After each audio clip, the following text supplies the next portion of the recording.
देशों के अंदर, उसमें भारतीय जनता पार्टी की जो प्रचंड जीत हुई है, उसके लिए आपके माध्यम से मैं भारतीय जनता पार्टी के सभी कार्यकर्ताओं को सबसे पहले तो बधाई देना चाहूंगा कि उनकी अथक मेहनत का परिणाम है कि आज भारतीय जनता पार्टी ने, जहां कोई कल्पना नहीं कर सकता था, पश्चिम बंगाल के अंदर भी पूर्ण बहुमत से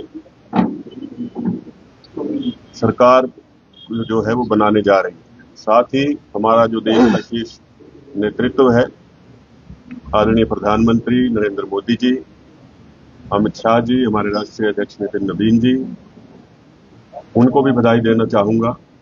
ये जीत भारतीय जनता पार्टी के लिए तो महत्वपूर्ण है ही, लेकिन उससे ज्यादा महत्वपूर्ण जो है ये जीत भारतवर्ष के लिए है।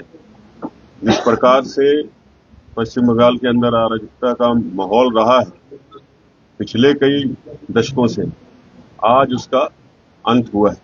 ये भारत की इंटरनल एक्सटर्नल सिक्योरिटी से जुड़ा हुआ भी चुनाव था। उसके लिए भी बंगाल की जनता को, साथ ही बंगाल के साथ साथ जो हमारे अन्य प्रदेश हैं, असम में तीसरी बार भारतीय जनता पार्टी लगातार हेमंत बिश्व शर्मा जी की नेतृत्व में जीत करके आई।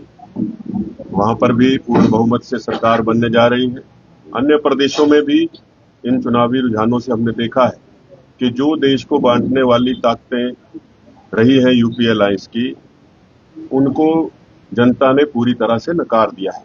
भारतीय जनता पार्टी का जो एक संदेश है देश के लिए, देश को एक रखने का और अखंड भारत की जो सोच को लेकर के भारतीय जनता पार्टी कार्य कर रही है, उसी का परिणाम है कि आज ऐसे सुखद नतीजे न केवल भारतीय जनता पार्टी के हित में बल्कि देश हित में, राष्ट्र हित में देखने को मिले हैं। आपके माध्यम से सभी को मैं बहुत बहुत बधाई, शुभकामनाएं देना चाहता हूँ। तो क्या इसका प्रभाव पड़ेगा हिमाचल और खासकर नगर निगम चुनाव?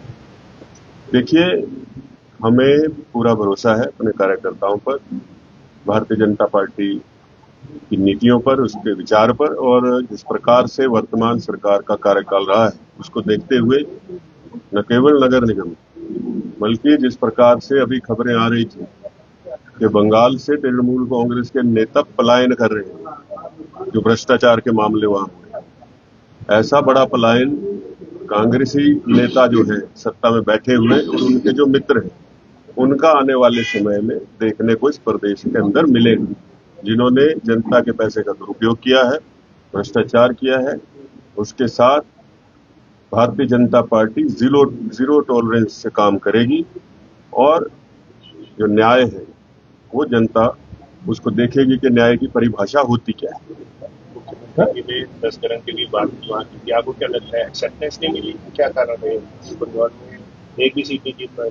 देखिए, ऐसा है, वो जहां भी जाएंगे और झूठ कहेंगे तो वो झूठ ज्यादा दिन चलता नहीं है। लोगों को सब कुछ पता है, यहाँ धरातल पर तो कुछ उतरा नहीं है। ऐसा नहीं है कि वहां के लोग नहीं जानते होंगे प्रदेश में क्या हो रहा है। अब तो पूरे विश्व में क्या हो रहा है ये भी आज के युग में आम जनमानस को पता होता है। तो ये बार बार झूठ बोलना, झूठी बातें करके लोगों को बरगलाने का प्रयास करना, उसी का परिणाम है कि कांग्रेस का सूपड़ा साफ हो गया है।